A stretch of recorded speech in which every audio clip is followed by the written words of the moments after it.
أعوذ بالله من الشيطان الرجيم. بسم الله الرحمن الرحيم.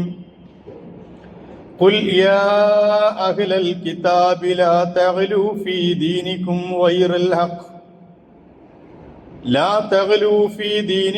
غير الحق ولا تتبعوا أهواء قوم قد ضلوا من قبل وأضلوا كثيرا وضلوا عن سواء السبيل. لعن الذين كفروا من بني إسرائيل على لسان داود وعيسى بن مريم ذلك بما عصوا وكانوا يعتدون. صدق الله مولانا العظيم وصدق وبلغ رسوله النبي الكريم ونحن على ذلك من الشاهدين الشاكرين والحمد لله رب العالمين. സത്യവിശ്വാസികളായ സഹോദരന്മാരെ, സഹോദരിമാരെ, അല്ലാഹു സുബ്ഹാനഹു വ തആലയുടെ വിധിവിലക്കുകൾ അനുസരിച്ച് അവന്റെ നിർദ്ദേശങ്ങൾക്ക് വിധേയമാക്കി ജീവിതത്തെ പടച്ചതമ്പുരാന്റെ മുന്നിൽ സമർപ്പിക്കുന്ന സത്യവിശ്വാസികളായ ആളുകളുടെ കൂട്ടത്തിൽ ഉൾപ്പെടണമെന്ന് ആദ്യമേ എന്നോടും പിന്നീട് നിങ്ങളിൽ ഓരോരുത്തരോടും ഞാൻ വസിയ്യത്ത് ചെയ്യുന്നു. സൽക്കർമ്മികളായ സച്ചരിതരായ അവന്റെ അടിയാറുകളുടെ കൂട്ടത്തിൽ എന്നെയും നിങ്ങളെയും അള്ളാഹു ഉൾപ്പെടുത്തി അനുഗ്രഹിക്കുമാറാകട്ടെ. സത്യവിശ്വാസികളായ നമ്മളെ സംബന്ധിച്ചിടത്തോളം ജീവിതത്തിലെ ഏറ്റവും പ്രധാനപ്പെട്ട അള്ളാഹുവിന്റെ അനുഗ്രഹം എന്താണ് എന്ന് ചോദിച്ചാൽ ഒരു സംശയവുമില്ലാതെ നമുക്ക് പറയാൻ പറ്റുന്ന ഒരു മറുപടി നമ്മളെ അള്ളാഹു സുബ്ഹാനഹു വ തആല മുസ്ലിമാക്കി ഹിദായത്ത് നൽകി അനുഗ്രഹിച്ചു എന്നതാണ്. അതിനേക്കാൾ വിലമതിക്കുന്ന ഒന്നും ഭൗതിക ജീവിതത്തിൽ നമ്മൾ ഇന്നുവരെ കണ്ടിട്ടില്ല. ലോകത്ത് ജീവിച്ചുകൊണ്ടിരിക്കുന്ന കോടാനുകോടി മനുഷ്യരിൽ ഭൂരിപക്ഷമല്ല ലോകത്ത് മുസ്ലിം സമൂഹം. മറ്റു മതങ്ങളുടെ ആളുകളാണ് ഭൂരിപക്ഷം എന്നറിയപ്പെടുന്നത്. ആ സമൂഹങ്ങൾക്കിടയിൽ നിന്ന് നമ്മുടെ നാട്ടിൽ തന്നെ ജീവിക്കുന്ന ഇതര മതസ്ഥരായ ആളുകളുടെ വിശ്വാസ പ്രമാണങ്ങളിൽ നിന്ന് വ്യത്യസ്തമായി അള്ളാഹുവിന്റെ ദീനിനെ അറിയാനും ആ മാർഗത്തിൽ ജീവിക്കാനും ഹിദായത്തിന്റെ വഴിയിലൂടെ പടച്ചറപ്പിലേക്ക് തിരിച്ചു പോകാനുമുള്ള ഭാഗ്യം ലഭിച്ചവരാണ് നമ്മൾ എന്നതാണ് നമ്മുടെ ജീവിതത്തിൽ നമ്മൾ ഏറ്റവും വലിയ അനുഗ്രഹമായിട്ട് കാണുന്നത്. വഖാലു അൽഹംദുലില്ലാഹി അല്ലദീ ഹദാനാ ലിഹാദാ. സത്യവിശ്വാസികൾ പറയും അൽഹംദുലില്ലാഹി അല്ലദീ ഹദാനാ ലിഹാദാ വമാ കുന്നാ ലിനഹ്തദിയ ലൗലാ അൻ ഹദാനല്ലാഹ്. അല്ലാഹുവിനാണ് സർവസ്തുതിയും, ഞങ്ങൾക്ക് ഈ സത്യദീനിലേക്ക് ഹിദായത്ത് നൽകിയ അള്ളാഹുവിനാണ് സർവസ്തുതിയും. വമാ കുന്നാ ലിനഹ്തദിയ ലൗലാ അൻ ഹദാനല്ലാഹ്. ഈ ഹിദായത്ത് നൽകാൻ അള്ളാഹു തീരുമാനിച്ചിട്ടില്ലെങ്കിൽ ഞങ്ങൾക്കിത് ലഭിക്കുമായിരുന്നില്ല. ഞങ്ങളെ കൂടെ ജീവിച്ചു കൊണ്ടിരിക്കുന്ന പലർക്കും ഇത് ലഭിച്ചിട്ടില്ല. ഞങ്ങളുടെ കൂടെ, ഞങ്ങളുടെ നാട്ടിൽ, ഞങ്ങളുടെ അയൽവാസികളും ഞങ്ങളുടെ അടുത്തവരും ഒക്കെയായി ജീവിച്ചുകൊണ്ടിരിക്കുന്ന പലരും ഈ ഹിദായത്തിന്റെ വഴി ലഭിക്കാതെ പോയവരാണ് എന്നതുകൊണ്ട് തന്നെ അള്ളാഹു ഞങ്ങൾക്ക് നൽകിയ ഏറ്റവും വലിയ അനുഗ്രഹം ഈ ഹിദായത്താണ്. ലഖദ് ജാഅത് റുസുലു റബ്ബിനാ ബിൽ ഹഖ്. സത്യവുമായി യാഥാർത്ഥ്യവുമായി അള്ളാഹുവിന്റെ ദൂതൻ ഞങ്ങളിലേക്ക് വന്നെത്തി. വനൂദു അൻ തിൽക്കുമുൽ ജന്നത്തു ഊരിത്തുമുഹാ ബിമാ കുൻതും തഅമലൂൻ. നിങ്ങൾ ഈ ദുനിയാവിൽ പ്രവർത്തിച്ച പ്രവർത്തനങ്ങളുടെ ഫലമായി നിങ്ങളിതാ സ്വർഗത്തെ അനന്തരമെടുത്തുകൊള്ളുക എന്ന് വിളിയാളം ഞങ്ങൾക്ക് കിട്ടിയ പ്രവാചകന്റെ മാർഗത്തിലേക്ക് ഞങ്ങൾക്ക് വരാൻ കഴിഞ്ഞു എന്നതാണ് ഞങ്ങളുടെ ജീവിതത്തിൽ ഏറ്റവും വലിയ അനുഗ്രഹമെന്ന് സത്യവിശ്വാസികൾ ആണയിട്ട് പറയുമെന്നാണ്. ആ ദീനുൽ ഇസ്ലാമിന്റെ ആളുകളാണ് നമ്മൾ. ഇനി ഈ ദീനുൽ ഇസ്ലാമിന്റെ പ്രത്യേകത എന്താ? ഒരുപാട് മതങ്ങൾക്കിടയിലാണ് ദീനുൽ ഇസ്ലാം ലോകത്ത് നിലനിൽക്കുന്നത്.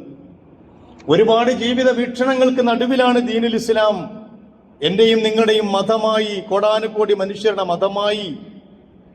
യൗമ ഖലഖസ്സമാവാതി വൽ അർള്, ആകാശഭൂമികളെ അള്ളാഹു സൃഷ്ടിച്ച നാള് മുതൽ ഈ ദുനിയാവിൽ ഇസ്ലാമും ദീനുമുണ്ട്.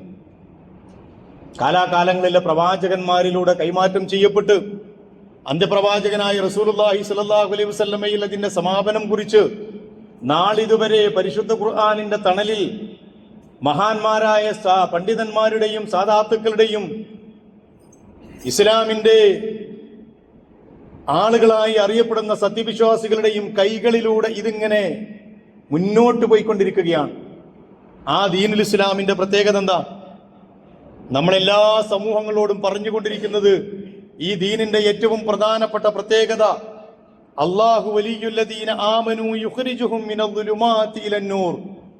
സത്യവിശ്വാസികളുടെ വലിയാണ്, രക്ഷാധികാരിയാണ് അല്ലാഹു. അവൻ യുഖ്രിജുഹും മിനദ്ദുലുമാതി ഇലന്നൂർ, എല്ലാ അർത്ഥത്തിലുമുള്ള അന്ധകാരത്തിൽ നിന്ന് വെളിച്ചത്തിലേക്ക് മനുഷ്യനെ നയിക്കുന്നവനാണ് പടച്ചവൻ. എല്ലാ അർത്ഥത്തിലുമുള്ള ഇരുട്ടിൽ നിന്ന് വെളിച്ചത്തിലേക്ക് നയിക്കുന്ന മതം, എല്ലാ അർത്ഥത്തിലുമുള്ള കൂരിരുട്ടിൽ നിന്ന് മനുഷ്യനെ ഹിദായത്തിന്റെ വെളിച്ചത്തിലേക്ക്, പ്രപഞ്ചത്തിന്റെ സൃഷ്ടാവിന്റെ മാർഗത്തിലേക്ക് ആനയിക്കുന്ന വിശ്വാസ സംഹിത. അതാണല്ലോ ഖാദിസിയ്യ യുദ്ധത്തില് റബീ ഇബ്നു ആമിർ റളിയല്ലാഹു അൻഹു റുസ്തമിന്റെ മുമ്പിൽ പോയിട്ട് എന്താണ് നിങ്ങളുടെ മതത്തിന്റെ പ്രത്യേകത എന്ന് ചോദിച്ച ചോദ്യത്തിന്റെ ഉത്തരമായി, ഞങ്ങളെ അല്ലാഹു സുബ്ഹാനഹു വ തആല ഒരു പ്രവാചകൻ നിയോഗിക്കുക വഴി, ആ പ്രവാചകന്റെ സരണിയിലേക്ക് കടന്നു വരിക വഴി ഞങ്ങളെ ഏൽപ്പിച്ചിരിക്കുന്ന ദൗത്യം ലിനുഖ്രിജ മൻ ശാഅ മിൻ ഇബാദത്തിൽ ഇബാദി ഇലാ ഇബാദത്തില്ലാഹി വഹദ. മനുഷ്യര് കാലാകാലങ്ങളായി അടിമപ്പെട്ടുകൊണ്ടിരിക്കുന്ന മനുഷ്യന്റെ അടിമത്തത്തിൽ നിന്ന് അള്ളാഹുവിന്റെ മാത്രം അടിമത്തത്തിലേക്ക് മനുഷ്യനെ നയിക്കാൻ വേണ്ടി വന്നവരാണ് ഞങ്ങള്. വമിൻ ളീഖിദ് ദുനിയാ ഇലാ സഅത്തിദ് ദുനിയാ വൽ ആഖിറ. ദുനിയാവിന്റെ ഇടുക്കത്തിൽ നിന്ന്, ഭൗതിക ജീവിതത്തിന്റെ ഇടുക്കത്തിൽ നിന്ന് ഭൗതിക ജീവിതത്തിന്റെയും മരണാനന്തര ജീവിതത്തിന്റെയും വിശാലതയിലേക്ക് മനുഷ്യനെ കൂട്ടിക്കൊണ്ടുപോകാൻ വന്നവരാണ് ഞങ്ങള്. ഒമിൻ ജൗരിൽ അദിയാൻ ഇലാ അദ്ലിൽ ഇസ്ലാം. മതങ്ങൾ തീർത്ത വേലിക്കെട്ടുകൾക്ക്, ആ വേലിക്കെട്ടുകൾ പൊളിച്ച് ഇസ്ലാമിന്റെ നീതിയിലേക്ക്, സാർവലൗകികതയിലേക്ക്, സർവനീതിയിലേക്ക്, എല്ലാ മനുഷ്യർക്കും അനുഭവവേദ്യമാകുന്ന സത്യത്തിലേക്ക് മനുഷ്യരെ കൈപിടിച്ചുയർത്താൻ വന്നവരാണ് ഞങ്ങൾ എന്ന് അദ്ദേഹം റുസ്തമിന്റെ മുമ്പിൽ പ്രഖ്യാപിക്കുകയുണ്ടായി. എല്ലാ പ്രവാചകന്മാരും ഈ ഒരു ദൗത്യം ഏറ്റെടുത്ത് വന്നവരാണ്. ഞാനിത് പറയുന്നത് എന്തിനാന്ന് വെച്ചാൽ നമ്മൾ ആരാണ് എന്നും നാം പ്രതിനിധാനം ചെയ്യുന്ന ഇസ്ലാമിന്റെ മൗലികമായ അടിത്തറ എന്താണ് എന്നും ബോധ്യപ്പെടാനാണ്. എല്ലാവിധ വേലിക്കെട്ടുകളിൽ നിന്നും, എല്ലാ കൂരിരുട്ടുകളിൽ നിന്നും അള്ളാഹുവിന്റെ മുമ്പിൽ മാത്രം തലകുനിക്കുന്ന, അവന്റെ മുമ്പിൽ മാത്രം സഹായം ചോദിക്കുന്ന, അവന്റെ മുമ്പിൽ മാത്രം ഹസ്ബി അല്ലാഹു വ നിഅമൽ വക്കീൽ, എത്ര ഭരമേൽപ്പിക്കാൻ മതിയായവനാണ് എന്റെ റബ്ബ്, ഞാൻ അവന്റെ മുമ്പിലാണ് തലകുനിക്കുക, മറ്റൊരു ശക്തിക്ക് മുമ്പിലും തലകുനിക്കാൻ, മറ്റൊരാളുടെ മുമ്പിലും ഒച്ചാനിച്ച് നിൽക്കാൻ ഞാൻ തയ്യാറല്ല എന്ന് പ്രഖ്യാപിക്കുന്നവന്റെ പദമാണ് ഇസ്ലാം. അങ്ങനെ പ്രഖ്യാപിക്കുന്നവന്റെ പേരാണ് മുസ്ലിം. പക്ഷെ പ്രവാചകന്മാർ മുഴുവൻ പ്രതിനിധാനം വന്ന കാലഘട്ടങ്ങളിൽ നമ്മൾ ആരും തെറ്റിദ്ധരിക്കരുത്. പ്രവാചകന്മാര്, എല്ലാ പ്രവാചകന്മാരും, ആദ്യ നബി അലൈഹി ഇസ്ലാം ആണല്ലോ ആദ്യത്തെ പ്രവാചകൻ. അതിനു മുമ്പ് മനുഷ്യന്മാരില്ലാത്തതുകൊണ്ട് ഒരു മനുഷ്യനും അതിനു മുമ്പ് ജീവിച്ചു എന്ന് നമുക്ക് പറയാൻ സാധ്യമല്ല. ആദ്യത്തെ പ്രവാചകനും ആദ്യത്തെ മനുഷ്യനും ആദ്യ നബി അലൈഹി ഇസ്ലാമാണ്. ആദ്യ നബി അലൈഹി ഇസ്ലാം കഴിഞ്ഞാൽ പിന്നീട് ഒരു ജനസമൂഹത്തിലേക്ക് കടന്നു വരുന്ന പ്രവാചകൻ എന്ന് പറയുന്ന നൂഹ് നബി അലൈഹി ഇസ്ലാമാണ്. അവിടെ നിന്ന് ഇങ്ങോട്ട് വന്ന 1.25 ലക്ഷത്തോളം പ്രവാചകന്മാര് നേരിടേണ്ടി വന്ന സമൂഹം എന്ന് പറയുന്നത് മതനിരാസങ്ങളുടെ സമൂഹത്തെ ആയിരുന്നില്ല, മതമറിയാത്തവന്റെ സമൂഹമായിരുന്നില്ല, അള്ളാഹുവിനറിയാത്തവന്റെ സമൂഹമായിരുന്നില്ല, മുഴുവൻ മതവിശ്വാസികളായിരുന്നു ഒരർത്ഥത്തിൽ. ഈ പ്രവാചകന്മാർ മുഴുവൻ നേരിട്ട കൗമ് എന്ന് പറയുന്നത് മതവിശ്വാസികളായിരുന്നു, മതമറിയായിരുന്നു അവർക്ക്. കാരണം ആദ്യ നബി അലൈഹി സ്വലാം കഴിഞ്ഞിട്ടാണല്ലോ നൂഹ് നബി വരുന്നത്. 12 തലമുറ കഴിഞ്ഞിട്ടാണ് നൂഹ് നബി അലൈഹി സ്വലാം ജനിക്കുന്നത്, അദ്ദേഹം പ്രവാചകനായി വരുന്നത്. ആ 12 തലമുറയും ആദ്യ നബി അലൈഹി സ്വലാമിന്റെ പ്രബോധക സമൂഹമായിരുന്നു. പക്ഷെ എവിടെ എത്തിയിരുന്നു അവര്? പരിശുദ്ധ ഖുർആൻ തന്നെ പറയുന്നത് പോലെ വദ്ദും സുവാഉം യഊസും യഊഖും നസ്റും ആരാധിക്കപ്പെട്ടിരുന്ന ഒരു സമൂഹം. ആരായിരുന്നു അവര്? അവരോട് വിളിച്ചു പ്രാർത്ഥിക്കുകയും അവരോട് സഹായം ചോദിക്കുകയും അവരെ മധ്യസ്ഥന്മാരായി കാണുകയും ചെയ്തിരുന്ന ഒരു സമൂഹമായി മാറിയിരുന്ന സമൂഹത്തിലേക്കാണ് നൂഹ് നബി അലൈഹി സ്വലാം പ്രവാചകനായി ഇറങ്ങി വരുന്നത്. ആരായിരുന്നു എന്ന് ഇബ്നു അബ്ബാസ് റളിയല്ലാഹു അൻഹുവിനെ പോലെയുള്ള പ്രാമാണികരായ ഖുർആൻ വ്യാഖ്യാതാക്കൾ റിപ്പോർട്ട് ചെയ്യപ്പെട്ടിട്ടുണ്ട്. ഇവരൊക്കെ ആദം നബി അലൈഹി സ്വലാമിന്റെ ശിഷ്യഗണങ്ങളിലെ സ്വാലിഹായ മനുഷ്യന്മാരായിരുന്നു. പിന്നീട് എന്താ സംഭവിച്ചത്? ആ സ്വാലിഹായ മനുഷ്യന്മാര് പ്രബോധനം കഴിഞ്ഞ് അവർ മരണമടഞ്ഞതിന് ശേഷം ഇടപെടുന്നത് ആ സമൂഹത്തിൽ പിശാചാണ്, ഇബ്ലീസാണ്. അവിടെ നിന്ന് അങ്ങോട്ട് ഒന്ന് രണ്ട് തലമുറകളൊക്കെ അതേ രീതിയിൽ കൊണ്ടുപോകാൻ എത്ര ശ്രമിച്ചിട്ടും പിശാചിന് പഠിപ്പിക്കാൻ കഴിഞ്ഞില്ല. കുറച്ചു കഴിഞ്ഞപ്പോ ആളുകളുടെ മനസ്സുകളിലേക്ക് ദുർബോധനം ഇട്ടുകൊണ്ടിരുന്നു പിശാച്. നിങ്ങൾ ഈ സച്ചരിതരായ മനുഷ്യന്മാരെ ഇങ്ങനെ വിട്ടാ മതിയോ? പിൻകാലത്ത് അവരുടെ ചരിത്രം ഓർമ്മിക്കപ്പെടണ്ടേ, അവരെക്കുറിച്ച് സ്മരിക്കപ്പെടണ്ടേ? അതുകൊണ്ട് അവരുടെ കബറുകളെ ഒന്ന് വെള്ളയടിച്ച്, ഒന്ന് പെയിന്റ് അടിച്ച്, ഒന്ന് അടയാളപ്പെടുത്തി വെക്കുക. നിങ്ങൾ അത്ര ചെയ്താൽ മതി, വേറെ ഒന്നും ചെയ്യണ്ട. അതുകൊണ്ട് പ്രത്യേകിച്ച് തെറ്റൊന്നുമില്ലല്ലോ. ആ തലമുറയിലെ ഏതാനും ആളുകൾ ഒരു ഓർമ്മക്ക് വേണ്ടി വരുന്ന തലമുറക്ക് അടയാളപ്പെടുത്തി വെച്ചു, ഇന്ന ഇന്ന ആളുകളുടെ കബറുകൾ ഇതാണ്. പിശാച് പിൻവാങ്ങിയില്ല.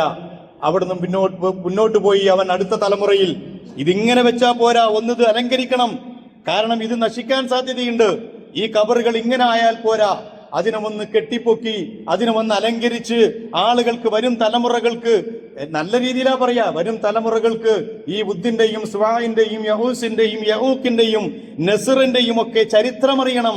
ഇസ്ലാമിന്റെ പാഠങ്ങൾ അവർ പഠിക്കണ്ടേ? അതുകൊണ്ടൊന്ന് കെട്ടിപ്പൊക്കി വെക്കുക. നല്ല ചിന്തയല്ലേ? അവരങ്ങനെ ചെയ്തു. അവിടെ നിന്ന് അങ്ങോട്ട് കടന്ന് പിന്നെങ്ങനെ പോകുമ്പോ പിശാച് വർക്ക് ചെയ്തുകൊണ്ടേയിരിക്കുകയാണ്. അവരുടെ രൂപങ്ങൾ ഉണ്ടാക്കി, ആ രൂപങ്ങൾക്ക് വേണ്ടി ക്ഷേത്രങ്ങൾ ഉണ്ടാക്കി, ആ ക്ഷേത്രങ്ങൾ ആരാധിക്കാൻ തുടങ്ങി. അവസാനം നൂഹ് നബി അലൈഹി സ്വലാം വന്നപ്പോ ഖുർആൻ പഠിപ്പിക്കുന്നത് പോലെ ഇവരൊക്കെ ആരാധ്യ പുരുഷന്മാരാണ്. അള്ളാഹുവിന് സമന്മാരായി വിളിച്ചു പ്രാർത്ഥിക്കുന്ന, ഇടനിലക്കാരായി കാണുന്ന ദൈവങ്ങളാക്കി മാറ്റിയിരുന്നു സമൂഹം. എങ്ങനെയാണ് ഒരു സമൂഹം വഴിപിഴക്കുന്നത് എന്ന് പറയാൻ വേണ്ടിയാണ് ഞാനത് പറഞ്ഞത്. റസൂലുള്ളാഹി സ്വല്ലല്ലാഹു അലൈഹി വസല്ലം വരുമ്പോ ലാത്തയും ഉസ്സയും മനാത്തയും ഒക്കെ ഇതേ രീതിയിലുള്ള വിഗ്രഹങ്ങളായിരുന്നു കഅബാലയത്തിന്റെ ഉള്ളിൽ. അവരെ പറ്റിയും പറയുന്നുണ്ട്. ഒരു കാലഘട്ടത്തിലെ സച്ചരിതരായ സ്വാലിഹികളായ മനുഷ്യന്മാരാണ്. അവരുടെ പേരുകളാണ് ഈ ലാത്തയും ഉസ്സയും ഒക്കെ. വ്യത്യാസമുണ്ട്, അഭിപ്രായ വ്യത്യാസമുള്ള റിപ്പോർട്ടുകളാണ്. ഞാൻ അതിന്റെ ആധികാരികതയല്ല പറയുന്നത്. ഞാൻ പറയുന്നതിന് ഇത്ര മാത്രമേ അർത്ഥമുള്ളൂ. അങ്ങനെ വരുന്നു ഈ സമൂഹത്തിലേക്ക് അന്ധവിശ്വാസങ്ങളും അനാചാരങ്ങളും ഒക്കെ. പ്രവാചകന്മാര് വന്നത് ആ വിശ്വാസത്തിന്റെ കാപട്യത്തിനെതിരെ, അല്ലെങ്കിൽ വിശ്വാസത്തിൽ നിന്നുള്ള വ്യതിചലനത്തിനെതിരെയാണ് ആദം നബി ഒഴികെയുള്ള മുഴുവൻ പ്രവാചകന്മാരും വന്നത് എന്ന് പറയാൻ വേണ്ടിയാണ് ഞാൻ പറഞ്ഞത്. ഈസാ നബി അലൈഹി സ്വലാം വരുമ്പോ മൂസാ നബിയുടെ സമൂഹം മതമറിയുന്നവരാണ്, അള്ളാഹുവിനെ അറിയുന്നവരാണ്. റസൂലുള്ളാഹി സ്വല്ലല്ലാഹു അലൈഹി വസല്ലം അന്ത്യപ്രവാചകൻ വരുമ്പോ ക്രിസ്ത്യാനികൾ അവിടെയുണ്ട്, ജൂതന്മാർ അവിടെയുണ്ട്, അതല്ലാത്ത ഒരുപാട് മതവിഭാഗങ്ങൾ അവിടെയുണ്ട്. അവരോടൊക്കെ ചോദിച്ചാൽ അവർ പറഞ്ഞിരുന്ന ഒരു ഉത്തരവുമുണ്ട്. ആരാണ് ആകാശഭൂമികളെ സൃഷ്ടിച്ചതെന്ന് അവരോട് ചോദിച്ചാൽ അവർ പറയുമായിരുന്നു, ആകാശഭൂമികളെ സൃഷ്ടിച്ചത് ആരാണെന്ന് അവരോട് ചോദിച്ചാൽ അള്ളയാണെന്ന് അവർ പറയും. അള്ളാനെ കേൾക്കാത്ത കൗമല്ല അവര്, അള്ളാനെ അറിയാത്ത കൗമല്ല. ആകാശം ഭൂമിയൊക്കെ സൃഷ്ടിച്ചത് അള്ള തന്നെയാണെന്നും അവർ സമ്മതിച്ചിരുന്നു. അതിലൊന്നും വേറെ ആർക്കും പങ്കില്ല. എന്നിട്ട് ഖുർആൻ ചോദിക്കുകയാണ്, ഖുൽ അഫറഅയ്തും മാ തദ്ഊന മിൻ ദൂനില്ലാഹ്.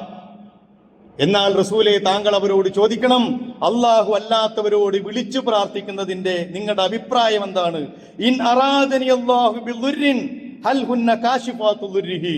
നിങ്ങൾക്ക് എന്തെങ്കിലും ഒരു ഉപദ്രവം ഉണ്ടാക്കണമെന്ന് അല്ലാഹ് തീരുമാനിച്ചാൽ ആ ഉപദ്രവം എടുത്തു മാറ്റാൻ കഴിവുള്ളവരാണോ നിങ്ങൾ ഈ വിളിച്ചു പ്രാർത്ഥിച്ചുകൊണ്ടിരിക്കുന്ന ആളുകൾ?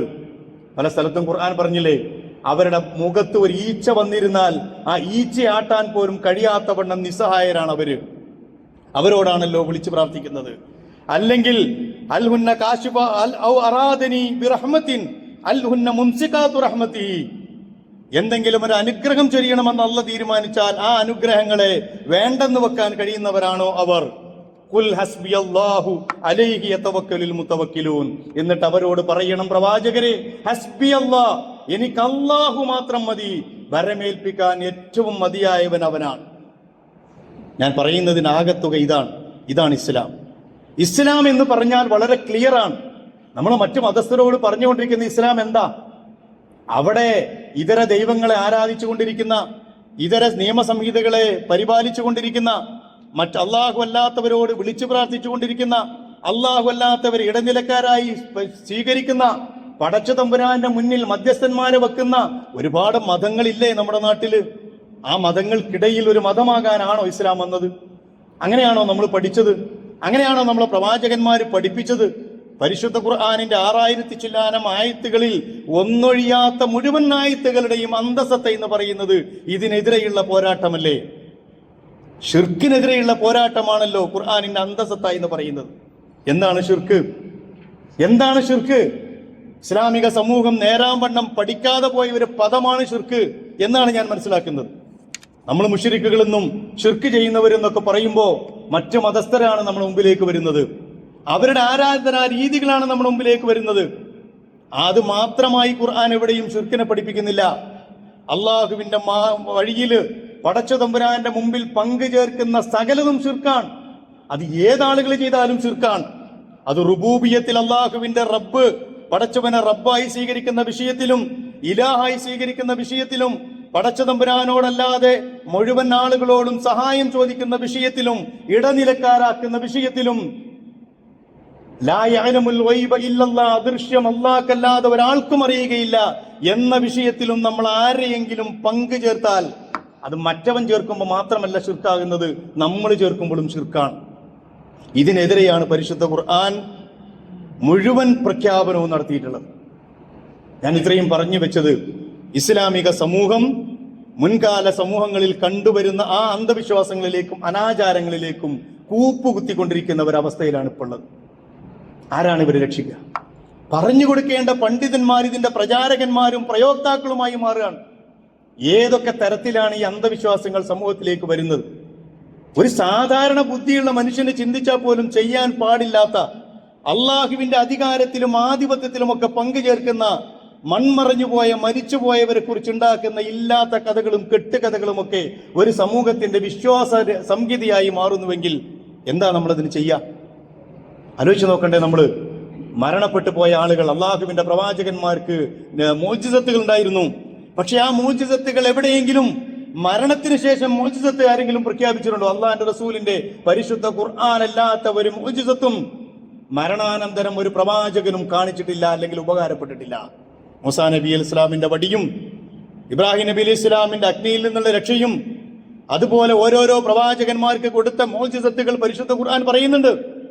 ആ മോചിസത്തുകളൊന്നും ഈ പരിശുദ്ധ ഖുർആൻ ഒഴികെ, അത് ജനസമൂഹത്തിന്, അതാണ് അള്ളാഹിന്റെ റസൂലിനെ കൊടുത്ത ഏറ്റവും വലിയ മോചിസത്തായി റസൂൽ തന്നെ പറഞ്ഞത് ഖുർആനാണ്. അതൊഴികെയുള്ള ഒരു മോചിസത്തും മരണപ്പെട്ടതിന് ശേഷം ഒരു പ്രവാചകനും ഉപകാരപ്പെട്ടിട്ടില്ല.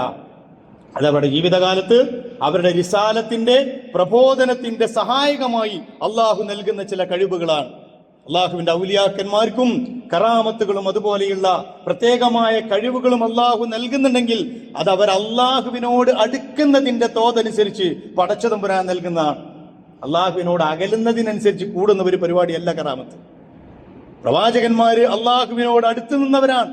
അതുപോലെ പടച്ചതമ്പുരാനോട് അടുത്തു നിന്ന് എത്രത്തോളം അടുക്കുന്നുവോ ആ അടുക്കുന്നതിനനുസരിച്ച് അവർ അള്ളാഹുവിലേക്ക് വിലയം പ്രാപിക്കുമ്പോൾ അവർക്ക് കിട്ടുന്ന, അവരുടെ ജീവിതകാലത്ത് മാത്രം ലഭിക്കുന്ന ചില കഴിവുകൾ ഉണ്ടാകും. അതിനെ നിഷേധിക്കുന്നില്ല ഹദീസ് ഗ്രന്ഥങ്ങൾ, ഇസ്ലാമിക ചരിത്രം നിഷേധിക്കുന്നില്ല. പക്ഷേ അതിനെ പിൻകാല തലമുറക്ക് അവരുടെ പണമുണ്ടാക്കാനുള്ള മാർഗമായി ഉപയോഗപ്പെടുത്തുന്നതിന് ഒരു കാരണവശാലും സമ്മതിച്ചുകൂടാ. ഇന്ന് ഏതൊക്കെ തരത്തിലാണ് അന്ധവിശ്വാസങ്ങൾ സമൂഹത്തിലേക്ക് വരുന്നത്? നമ്മൾ തലകുനിക്കുകയാണ്. ഇതര മതസ്ഥരായ ആളുകളോട് പറയാൻ പറ്റുന്നില്ല, ഞങ്ങൾ അള്ളാഹുവിനെ മാത്രമേ വിളിച്ചു പ്രാർത്ഥിക്കൂ, ഞങ്ങൾ അള്ളാഹിനോട് മാത്രമേ സഹായം ചോദിക്കൂ, ഞങ്ങൾ മറ്റൊരാളുടെ മുമ്പിലും തലകുനിക്കില്ല എന്ന് പറയുമ്പോൾ അവരിങ്ങോട്ട് നിരത്തും നമ്മൾ ചെയ്തുകൊണ്ടിരിക്കുന്ന പരിപാടികൾ. അവിടെ പൊളിഞ്ഞു വീഴുകയാണ് നമ്മുടെ വിശ്വാസം. നമ്മളൊന്ന് ആലോചിച്ച് നോക്ക്. ചെയ്യരുത് എന്ന് പരിശുദ്ധ ഖുർആൻ ആദ്യം മുതൽ അവസാനം വരെ പറഞ്ഞ എല്ലാ സംഗതികളും ഇസ്ലാമിക സമൂഹത്തിലേക്ക് കടന്നു വന്നുകൊണ്ടിരിക്കുകയാണ്. അത് ഓഫ്ലൈനിലായിരുന്നു ഇക്കാലം വരെയെങ്കിൽ ഇപ്പൊ അത് ഓൺലൈനിലാണ്. നിങ്ങൾ നോക്ക്, ഓൺലൈനിൽ ഓരോ ദിവസവും പുതിയ പുതിയ പ്രതിഭകൾ ഇറങ്ങിക്കൊണ്ടിരിക്കുകയാണ്. അവരൊക്കെ വലിയ പ്രതിഭകളാണ്. കാരണം ആയിരക്കണക്കിന് അനുയായികളെ സൃഷ്ടിക്കാൻ മാത്രം കഴിവ് യോഗ്യതയുള്ളവരാണ് അവര്. തെറ്റായ വഴിയിലാണ് എന്ന് മാത്രം. എന്നിട്ട് അവര് ഈ നിരക്ഷരരെന്ന് ഞാൻ പറയുന്നത് വിശ്വാസത്തിന്റെ നിരക്ഷരതയാണ്, അല്ലാതെ എഴുത്തും വായനയുടെ നിരക്ഷരതയില്ല. അങ്ങനെയുള്ള നിരക്ഷരത. അതുകൊണ്ടാണല്ലോ ഇന്ത്യയിലെ ഏറ്റവും വലിയ ഉദ്യോഗസ്ഥന്മാർ വരെ ഈ തരത്തിലുള്ള ഈ ആൾദൈവങ്ങളുടെയും മുമ്പിലൊക്കെ പോയിട്ട് സുജൂദ് ചെയ്യുന്നതിന്റെ കാരണം ആ നിരക്ഷരതയാണ്. അതേ നിരക്ഷരത ബാധിച്ച മുസ്ലിം സമൂഹം ഇവരുടെ ആളുകളായി ഇവരുടെ പിന്നാലെ നടക്കുകയാണ്. എന്നിട്ട് മുസ്ലിം സമൂഹത്തെ നാണം കെടുത്തുന്ന രീതിയിൽ അന്ധവിശ്വാസങ്ങളും അനാചാരങ്ങളുമായി വീട്ടിൽ പ്രസവവും നാട്ടിൽ കാട്ടിക്കൂട്ടലുമായി അവരങ്ങ് കഴിഞ്ഞാടുകയാണ് സമൂഹത്തിൽ. ആരാ ഇതിനെ എതിർക്കേണ്ടത്? ഇതിനെ എതിർക്കേണ്ടിയിരുന്ന പണ്ഡിത സമൂഹം ഒന്നുകിൽ അർത്ഥഗർഭമായ മൗനം പാലിക്കുന്നു, അല്ലെങ്കിൽ അവരതിനെ പ്രോത്സാഹിപ്പിച്ചു കൊണ്ടിരിക്കുന്നു. ഇസ്ലാമിനെ നാണം കെടുത്തുന്ന രീതിയിൽ എന്ത് പറഞ്ഞാലും ഇപ്പൊ മാർക്കറ്റാണ്. നിങ്ങൾ നോക്ക്, സാധാരണ ഒരു കൊച്ചുകുട്ടിക്ക് മനസ്സിലാകുന്ന ദീന് പോലും 17 തവണ കൈകെട്ടിയിട്ട് അള്ളാഹിന്റെ മുമ്പിൽ നമ്മൾ പറയുന്നതാണ്, ഇയ്യാക നഅ്ബുദു വ ഇയ്യാക നസ്തഈൻ, പടച്ചവനെ നിന്നെ മാത്രം ഞങ്ങൾ ഇബാദത്ത് ചെയ്യുന്നു, നിന്നോട് മാത്രമേ ഞങ്ങൾ സഹായം ചോദിക്കൂ. 17 തവണ പറയണമെന്നാണ് ഏറ്റവും ചുരുങ്ങിയത്. ഇത് കൈകെട്ടി നിന്നിട്ട് പറയണം, റബ്ബിന്റെ മുമ്പിൽ പ്രഖ്യാപിക്കണമെന്ന് അള്ളാഹ് തീരുമാനിച്ചതാണ്. ഇത് പ്രഖ്യാപിച്ചിട്ട് നമ്മൾ മറ്റുള്ളവരോട് സഹായം ചോദിക്കും. അല്ലാഹു സുബ്ഹാനഹു വ തആല ആ രീതിയിൽ പറഞ്ഞ സംഗതികളെ പ്രോത്സാഹിപ്പിക്കുന്നു. ഇസ്ലാമിലെ പൗരോഹിത്യം എന്ന് പറയുന്ന ഒരു സാധനമല്ല, ലാ റുഹ്ബാനിയത്തുൻ ഫിൽ ഇസ്ലാം എന്ന് മാത്രമല്ല, ഏറ്റവും കൂടുതൽ വാണിംഗ് തന്നിട്ടുണ്ട് അല്ലാഹു സുബ്ഹാനഹു വ തആല. യാ അയ്യുഹല്ലദീന ആമനു, സത്യവിശ്വാസികളെ, ഇന്ന കസീറൻ മിനൽ അഹ്ബാരി വർ-റുഹ്ബാനി ലയഅകുലൂന അംവാലൻ നാസി ബിൽ ബാത്തിൽ. അധിക പണ്ഡിതന്മാരും പുരോഹിതന്മാരും ജനങ്ങളുടെ ധനം അന്യായമായി ഭക്ഷിക്കുന്നവരാണ്. നിങ്ങളിങ്ങനെ നേർക്ക് നേരെ ഈ ആയത്ത് പഠിച്ചാൽ നിങ്ങളെ മുന്നിൽ ഇങ്ങനെ തെളിഞ്ഞു വരും ഒരു ലിസ്റ്റ്. അന്യായമായി ജനങ്ങളെ തട്ടിപ്പിലൂടെ, തരികിടയിലൂടെ പടച്ചതമ്പുരാന്റെ കഴിവുകൾ ഇവർക്കൊക്കെ ഉണ്ട് എന്ന് പറഞ്ഞിട്ട് അവരെ അടുക്കലേക്ക് അടുപ്പിച്ചു കൊണ്ടിരിക്കുന്ന, പൈശാചികമായ വഴിയിലൂടെ സഞ്ചരിച്ചു കൊണ്ടിരിക്കുന്ന ഒരുപാട് പേരുകൾ നിങ്ങളുടെ മുമ്പിൽ തെളിഞ്ഞു വരും. ലയഅകുലൂന അംവാലൻ നാസി ബിൽ ബാത്തിൽ വയസുദ്ദൂന അൻ സബീലില്ലാഹ്. രണ്ടാമത്തേതാ വലിയ ഗൗരവം, അള്ളാന്റെ മാർഗത്തിൽ നിന്ന് ആളുകളെ തടയാണ് ഇവര്. ഇസ്ലാമിലേക്ക് ഒരു മനുഷ്യൻ എന്തിനാ ഇപ്പൊ ഈ കോലത്തിലാണെങ്കിൽ വരുന്നത്? നമ്മളെപ്പോഴും ചിന്തിച്ചിട്ടുണ്ടോ എന്ത് പ്രത്യേകത എവിടെ ഉള്ളത്, എന്താ ഐഡന്റിറ്റി ഉള്ളത്, വ്യതിരിക്തത ഉള്ളത് എന്താ? നമുക്ക് തലകുനിക്കാതെ പറയാം, അള്ളാഹുവിന്റെ മുമ്പിൽ മാത്രം തലകുനിക്കുന്ന ഒരു സമൂഹമാണ് ഞങ്ങള്. അള്ളാഹിനോട് മാത്രം ചോദിക്കുന്നവരാണ്. ലാ യഅലമുൽ ഗൈബ ഇല്ലല്ലാഹ്, ഒരു അദൃശ്യവും അല്ലാത്ത ഒരു ശക്തിക്കും അറിയില്ല, ഞങ്ങൾ അതിൽ വിശ്വസിക്കുന്നില്ല എന്ന് പറയാൻ പറ്റേണ്ട ഒരു സമൂഹം അവരിങ്ങനെ തിരിച്ചു വയ്ക്കുമ്പോൾ നമുക്ക് മറുപടി ഇല്ലാതെ പോവാണ്. നമ്മളൊന്ന് ആലോചിച്ച് നോക്ക്, ഇതിനെ എവിടെ നിന്നാണ് നമുക്ക് ലൈസൻസ് കിട്ടിയത്? ഇതിനെങ്ങനെയാണ് നമുക്ക് അനുവാദം കിട്ടിയത്? അള്ളാഹു ഏറ്റവും കൂടുതൽ നിരുത്സാഹപ്പെടുത്തിയ ഈ പടച്ചതമ്പുരാന്റെ വഹദാനിയത്തിലും റുബൂബിയത്തിലും ഉലൂഹിയത്തിലും പങ്കു ചേർക്കുന്ന പരിപാടി എവിടെ നിന്നാണ് മുസ്ലിം സമൂഹത്തിന് വന്നത്? ഞാൻ പറഞ്ഞില്ലേ, എല്ലാ രീതിയിലും യഥാർത്ഥ വിശ്വാസത്തിൽ നിന്ന് അകറ്റി സാമ്പത്തികമായി ചൂഷണം ചെയ്യുക ആളുകൾ. ഇതിലൊക്കെ അടിസ്ഥാനം അതാണ്, സാമ്പത്തികമായ ചൂഷണം. കൂടുതലും ഇരകൾ അതുകൊണ്ട് തന്നെ സ്ത്രീകളാണ്. നിങ്ങൾ നോക്ക്, വാട്സപ്പിലൊക്കെ നെറ്റ്വർക്കുകളാണ്. ഈ സ്ത്രീകൾ നേതൃത്വം കൊടുക്കുന്ന നെറ്റ്വർക്കുകളിലൂടെ ആയിരക്കണക്കിന്, പതിനായിരക്കണക്കിന് അനുയായികളെ ഉണ്ടാക്കുകയും ഈ അനുയായികളെ തന്റെ അടിമകളാക്കി മാറ്റി അവരെ കൊണ്ട് എന്തും ചെയ്യിക്കാൻ പറ്റുന്ന രീതിയിലുള്ള തട്ടിപ്പുകൾ നടക്കുന്നുണ്ടെങ്കിൽ എന്ത് വിദ്യാഭ്യാസമാണ് നമുക്ക് കിട്ടിയത്? എന്ത് ദീനാ നമ്മൾ പഠിച്ചത്? അള്ളാഹുവിന്റെ ഏകത്വത്തെക്കുറിച്ച്, വഹദാനിയത്തിനെ കുറിച്ച് എന്താ നമ്മൾ പഠിച്ചത്? ഓരോരുത്തരും ആലോചിക്കേണ്ടതുണ്ട്. ഇസ്ലാമിന്റെ മൗലികതയാണ് ഇവിടെ ചോദ്യം ചെയ്യപ്പെടുന്നത്. അതിനപ്പുറത്തേക്ക് സൂഫിസത്തിന്റെ ഒരു വഴി വേറെ, ത്വരീഖത്തിന്റെ ഒരു വഴി വേറെ. എന്നിട്ട് ഇതിനൊക്കെ പറയാൻ ഒരുപാട് കഥകൾ ഉണ്ടാക്കിയെടുക്കുകയാണ്. അള്ളാഹുവിനോട് നേർക്ക് നേരെ നമുക്ക് അടുക്കാൻ പറ്റൂല, അല്ലെങ്കിൽ ചോദിക്കാൻ പറ്റൂല. ഇടയാളന്മാരില്ലാതെ ചോദിക്കുന്നത് അള്ളാഹ്ക്ക് ഇഷ്ടല്ല. ഏതല്ലാഹ്? കണ്ടനാടിയേക്കാൾ നിങ്ങളോട് സമീപസ്ഥനാണ്. എന്നോട് ചോദിച്ചാൽ അവരോട് പറയണം, എന്നോട് ചോദിക്കാൻ പറയണം റസൂലേ, മറ്റൊരാളോടും ചോദിക്കരുത് എന്നവരോട് പറയണം. ഇയ്യാക നഅ്ബുദു വ ഇയ്യാക നസ്തഈൻ, നിന്നോട് മാത്രം ഞങ്ങൾ സഹായം ചോദിക്കുകയും നിന്നെ മാത്രം ഇബാദത്ത് ചെയ്യുകയും ചെയ്യുന്ന ഒരു സമൂഹമാണ് എന്ന്. വജ്ജഹ്തു വജ്ഹിയ ലില്ലദീ ഫത്തറസ് സമാവാതി വൽ അർള ഹനീഫൻ മുസ്ലിമൻ വമാ അന മിനൽ മുശ്രിക്കീൻ. സ്കാരത്തിലേക്ക് കൈകെട്ടി ആദ്യം പറയുന്ന വാചകതാണ് വമാ അന മിനൽ മുശ്രിക്കീൻ. എന്റെ ജീവിതത്തിൽ നിന്റെ ഈ സംവിധാനത്തിനെതിരായ ഒരു ശിർക്കും ഉണ്ടാകില്ല. ഇന്ന സ്വലാത്തി വനുസുക്കി വമഹ്യായ വമമാതി ലില്ലാഹി റബ്ബിൽ ആലമീൻ. എന്റെ നമസ്കാരം, എന്റെ ആരാധനകൾ, എന്റെ ജീവിതം, എന്റെ മരണം വേറെ ഒരു ശക്തിക്ക് മുമ്പിലും ഞാൻ തലകുനിക്കുകയില്ല. ലില്ലാഹി റബ്ബിൽ ആലമീൻ, സർവ്വലോക രക്ഷിതാവായ അള്ളാഹുവിന്റെ മുമ്പിലല്ലാതെ. ഈ രീതിയിൽ പറയുന്ന ആളുകളെ പറ്റിയാണ് പറയുന്നത്. നമുക്ക് അങ്ങോട്ട് ചോദിക്കാൻ പറ്റൂല. വനഹ്നു അഖ്റബു മിൻ ഹബിലിൽ വരീദ്, കണ്ടനാടിയേക്കാൾ സമീപസ്ഥനായ അള്ളാഹിനോട് ചോദിക്കണമെങ്കിൽ വേറെ ആരെങ്കിലുമൊക്കെ ഇടയിൽ പിടിക്കണം. അള്ളാഹ് ട്രാൻസ്ഫോമർ പോലെയാണ്, നേർക്കുനേരെ കറണ്ട് കിട്ടൂല. അതിന്റെ ഇടയിൽ ഒന്ന് ലഘൂകരിക്കുന്ന സംവിധാനം വേണം. എന്തൊക്കെ അബദ്ധങ്ങളാ പറഞ്ഞുകൊണ്ടിരിക്കുന്നത്. അള്ളാഹുവിനെ കുറിച്ചുള്ള സങ്കല്പം തന്നെ മാറാണ്. ഇതല്ലേ മുൻകാല സമൂഹങ്ങൾക്ക് സംഭവിച്ചത്? ക്രൈസ്തവ സമൂഹം പറഞ്ഞുകൊണ്ടിരിക്കുന്നത് എന്താ? മറ്റു മതസമൂഹങ്ങൾ പറഞ്ഞുകൊണ്ടിരിക്കുന്നത് എന്താ? ലിയുഖരിബൂന ഇലല്ലാഹി സുൽഫ, അവരോടൊക്കെ ചോദിച്ചിട്ടുണ്ട്, എന്തിനാണ് നിങ്ങൾ ഈ പണിയെടുക്കുന്നത്? നിങ്ങൾ അള്ളാഹുവിന്റെ മുമ്പില് അള്ളാഹു അല്ലാത്തവരോട് എന്തിനാണ് നിങ്ങൾ ഇങ്ങനെ വിളിച്ചു പ്രാർത്ഥിക്കുന്നത് എന്ന് ചോദിച്ചപ്പോ അവരുടെ മുഴുവൻ മറുപടി ലിയുഖർരിബൂന ഇലല്ലാഹി സുൽഫ, ഞങ്ങൾ അള്ളാഹുവിലേക്ക് അടുപ്പിക്കാൻ വേണ്ടിയാണ്. അല്ലല്ല എന്നുള്ള വിശ്വാസം ഞങ്ങൾക്ക്, അല്ല തന്നെയാണ് സർവശക്തൻ. പക്ഷേ ലിയുഖർരിബൂന ഇലല്ലാഹി സുൽഫ, അള്ളാഹുവിലേക്ക് ഞങ്ങൾ അടുപ്പിക്കാൻ വേണ്ടിയാണ് ഞങ്ങൾ ഈ പണി ചെയ്തുകൊണ്ടിരിക്കുന്നത് എന്നാണ് മുഴുവൻ ആളുകളും പറഞ്ഞിരുന്നത്. ഈ ഒരു പണി ഇസ്ലാമിന് അന്യമാണ്. ഇത് തൗഹീദിന് വിരുദ്ധമാണ്, ഖുർആനിന് വിരുദ്ധമാണ്. ഇതുമായിട്ടാണ് നമ്മൾ മുന്നോട്ട് പോകണമെങ്കിൽ ഈ സമൂഹം എവിടെയായിരിക്കും എത്തപ്പെടുക? ആൾ ദൈവങ്ങളെ സൃഷ്ടിക്കുന്ന മുസ്ലിം സമൂഹം. ആലോചിക്കാൻ പറ്റുന്നുണ്ടോ നമുക്ക്? അങ്ങനെയാണല്ലോ ഇപ്പൊ കാര്യങ്ങൾ നടക്കുന്നത്. മരണപ്പെട്ടു പോയ ആളുകളെ പ്രപഞ്ചത്തെ നിയന്ത്രിക്കുന്ന ആളുകളാക്കി കാണിച്ചു കൊടുക്കുക. അവര് അത്ഭുതങ്ങൾ ചെയ്തുകൊണ്ടിരിക്കുന്നു. ട്രെയിന് പിടിച്ചു നിർത്തുന്നു, ഫ്ലൈറ്റ് വിമാനം പിടിച്ചു നിർത്തുന്നു, അവർ പെട്രോൾ ഇല്ലാതെ കാർ ഓടിക്കുന്നു. പ്രപഞ്ചത്തിന്റെ തന്നെ അവസാനം പോയി അള്ളയാണ് എന്ന് വരെ പറയുന്നിടത്തോളം നമ്മുടെ ജഹാലത്ത് എത്തിയിട്ടുണ്ടെങ്കിൽ അല്ലാഹ് പടച്ചോൻ കാക്കട്ടെ ഈ സമൂഹത്തെ എന്ന് പറയാനേ നമുക്ക് പറ്റുള്ളൂ. സഹോദരന്മാരെ, ഞാൻ പറയുന്നത് ഇതിന്റെ പേരല്ല ഇസ്ലാം, ഇതിന്റെ പേരാവുകയില്ല ഇസ്ലാം. ഇതാണെങ്കിൽ അപ്പുറത്ത് ഒരുപാടുണ്ട്. ഇതിനൊരു പഞ്ഞവും ഈ നാട്ടിലില്ല, ഈ ലോകത്തില്ല. ഇതിൽ നിന്ന് യഥാർത്ഥ തൗഹീദ് പഠിപ്പിക്കാൻ, അള്ളാഹുവിന്റെ മുമ്പിൽ മാത്രം തലകുനിക്കുന്ന, അവനോട് മാത്രം സഹായം ചോദിക്കുന്ന, അവനിൽ ഭരമേൽപ്പിക്കുന്ന, അവനല്ലാത്ത ഒരു ശക്തിക്കും എന്റെ ജീവിതത്തിൽ ഒരണുവടവ് സ്ഥാനമില്ല എന്ന് പ്രഖ്യാപിക്കുന്ന, എന്റെ ഹൃദയം മറച്ചു വെക്കുന്നതും എന്റെ കണ്ണിന്റെ കട്ടുനോട്ടവും അറിയുന്ന റബ്ബിന്റെ മുമ്പിൽ മാത്രം തലകുനിക്കുന്നവനാണ് ഞാനെന്ന് പ്രഖ്യാപിക്കാനാണ് പ്രവാചകന്മാർ പഠിപ്പിച്ചത്. അല്ലാതെ അള്ളാന്റെ കൂടെ അള്ളാഹുവിന്റെ അടുക്കലേക്ക് അടുപ്പിക്കാൻ നിങ്ങൾ നോക്കുക. അങ്ങനെയാണെങ്കിൽ റസൂലുള്ളാഹി സ്വല്ലല്ലാഹു അലൈഹി വസല്ലം എന്ത് പ്രബോധനം നടത്തിയത്? അവിടെ ലാത്തയെയും മുസ്സയെയും മനാത്തെയും മറ്റൊക്കെ പറ്റി റസൂലുള്ളാഹി സ്വല്ലല്ലാഹു അലൈഹി വസല്ലം ആ സമൂഹത്തോട് ചോദിച്ചപ്പോൾ അവര് പറഞ്ഞത് ഇതല്ലേ, ലിയുഖർരിബൂന ഇലല്ലാഹി സുൽഫ, ഒന്ന് അള്ളാഹുവിലേക്ക് അടുപ്പിക്കാൻ വേണ്ടിയാണ്, വേറെ ഒരു പണിക്കുമല്ല. അതിനെതിരെയാണല്ലോ പ്രവാചകൻ അവരോട് സമരപ്രഖ്യാപനം നടത്തിയത്, അവരെ തൗഹീദിലേക്ക് കൊണ്ടുവന്നത്. ആ തൗഹീദാണ് നമ്മളെ കയ്യിലുള്ളത്. ഇത് മറ്റുള്ളവർക്ക് എത്തിച്ചു കൊടുക്കേണ്ട സമൂഹമാണ് നമ്മൾ. ഇനി ഒരു പ്രവാചകൻ വരാനില്ല, ഇനി ഒരു പ്രവാചകനും വരില്ല. അന്ത്യപ്രവാചകനാണ് മുഹമ്മദ് റസൂലുള്ളാഹി സ്വല്ലല്ലാഹു അലൈഹി വസല്ലം.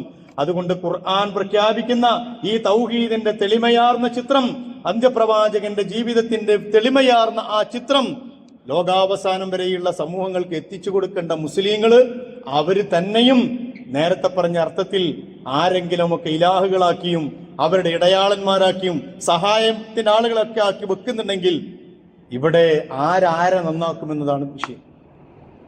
ആരാരെ നന്നാക്കും? ഇതര മതസ്ഥരെ നമ്മൾ നന്നാക്കണോ അതോ അവർ നമ്മളെ നന്നാക്കണോ? ചിന്തിക്കേണ്ടതുണ്ട് സഹോദരന്മാരെ. യഥാർത്ഥ വിശ്വാസി എന്ന് പറഞ്ഞാൽ അള്ളാഹുവിനോട് മാത്രം, അള്ളാഹുവിൽ മാത്രം അഭയം പ്രാപിക്കുന്നവനാണ്. അതിന് നമുക്ക് കഴിയേണ്ടതുണ്ട്. എന്തിനാ നമ്മൾ മറ്റുള്ളത് തേടി പോകുന്നത്? അള്ളാഹിനെ കുറിച്ച് ആർക്കെങ്കിലും സംശയമുണ്ടോ? അവന് കഴിവില്ല എന്ന് സംശയമുണ്ടോ? അവനതിന് ഖാദിറല്ല എന്ന് സംശയമുണ്ടോ? അള്ളാഹുവിന്റെ ദാത്തിലും സിഫാത്തിലും നമുക്ക് വല്ല സംശയമുണ്ടോ? അങ്ങനെ ഉണ്ടെങ്കിലാണല്ലോ വേറുള്ള വഴി അന്വേഷിച്ച് നമ്മൾ പോകേണ്ടത്. അള്ളാഹ് പറയുന്നത്, ഞാൻ മതിയില്ലേ നിങ്ങൾക്ക്? ഞാനല്ലേ നിങ്ങളുടെ റബ്ബ്? ഞാനല്ലേ നിങ്ങളെ സൃഷ്ടിച്ചത്? ഇനി എന്നിലേക്ക് തന്നെയല്ലേ നിങ്ങൾ തിരിച്ചു വരുന്നത്? ഖുൽ ഹുവല്ലാഹു അഹദ്, അവൻ ഏകനാണെന്ന് പ്രഖ്യാപിക്കണം. അല്ലാഹു സമദ്, അല്ലാഹു അനാശ്രയനാണ്, ഒന്നിന്റെയും ആശ്രയം അവൻ ആവശ്യമില്ല.